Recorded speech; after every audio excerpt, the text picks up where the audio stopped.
Hello there and welcome to the Soundtest Room. My name is Jakob. I'm your host and you're watching a hack vlog. In this vlog, I'm gonna try answering a question from John Holland. How many synthesizers do you need? It's a very good topic, very good. All in all, how many apps do you need for making music? Some would say one and others can say many. For me personally, because I can only answer for myself, I can't answer or decide what is best for you or anyone else. But I can tell you about my opinion. Just hang on a second. Hello there. Sorry, my girlfriend just entered and I'm gonna try to get her to make some coffee for me. Älskling. Hallå. Skulle du kunna göra mig en kopp kaffe? Jag var själv sugen. Vad bra. Jag fixar. This is the deal for me. I need a lot of apps, because I test a lot of apps, because there's a lot of you watching my episodes, watching my vlogs, watching my hack show, my minute patches, my live performance videos. And I am trying to show you how they work, how these apps can be used together with one another to create great music, how to set things up.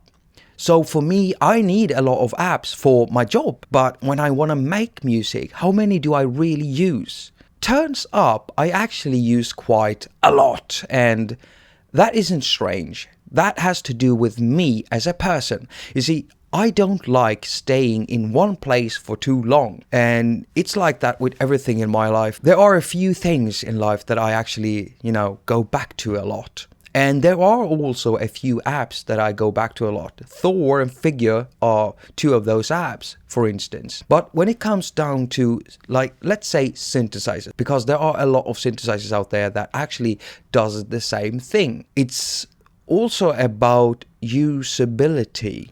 The way things look, the way you interact with them, the way you have your workflow put up. So if you have a synthesizer with the perfect overall sound, because that is one of the most important things for me, at least, the overall sound. So you might have three synthesizers that does the same thing. They all have a routing matrix that looks quite the same. They have the same amount of oscillators, blah, blah, blah, the same amount of waveforms, the same types of waveforms. But the overall sound between the synthesizers differ. In some cases, a lot. In other cases, not so much. But the overall sound is one of the things that makes me decide if I want something or not. Then, when we've gone past that, I actually get down into the user interface. Does it hurt my eyes to look at? Does it make my brain melt? Is it easy to use? Is it quick to use? Because let's say you have two synthesizers that have two different overall sounds, but I do like them both in sound, of course.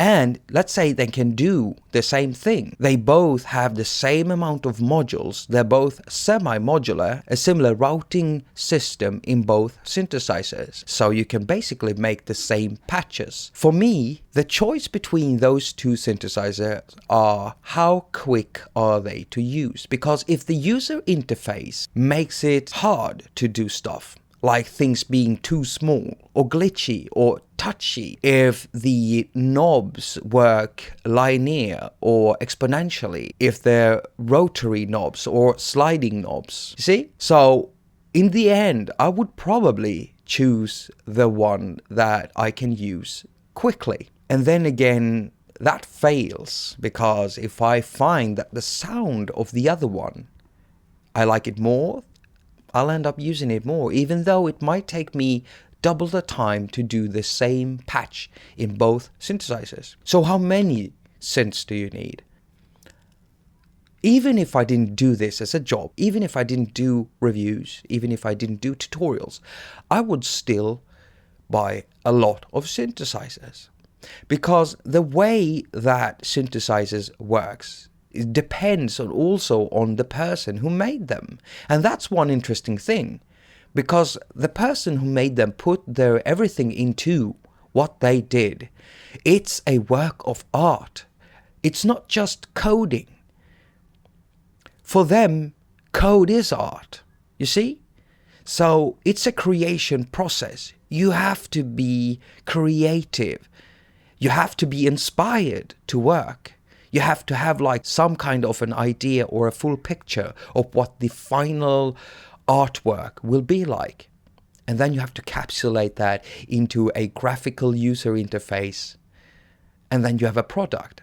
It takes months, years to make an app. Sometimes I just buy apps, even if I don't like that certain app. I just buy an app because I can see that the developer has put a lot of time in it.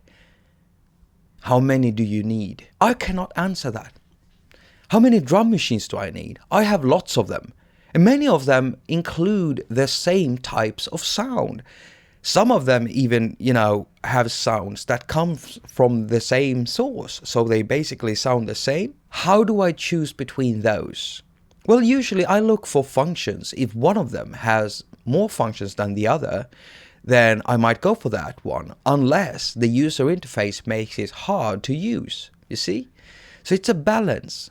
It's a good question, but I can't find any good answer for it. You have to try and try until you find what you like. And what you like will change over time, the more you learn. And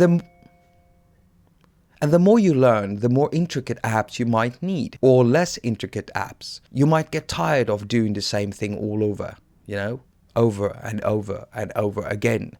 And then you might want that challenge. So it all changes over time. There is no good answer to this. I don't know. Why don't you tell me down in the comment section down below? I would love to hear your opinions of it, because it's what I'm giving you right now. This is my opinion. As usual, Dogwoods, Colin Sweeney, and me, Jakob at soundtestroom.com wishes you a very productive week. Now, go figure yourself. It says I have to take this because my phone is just plopping like mad.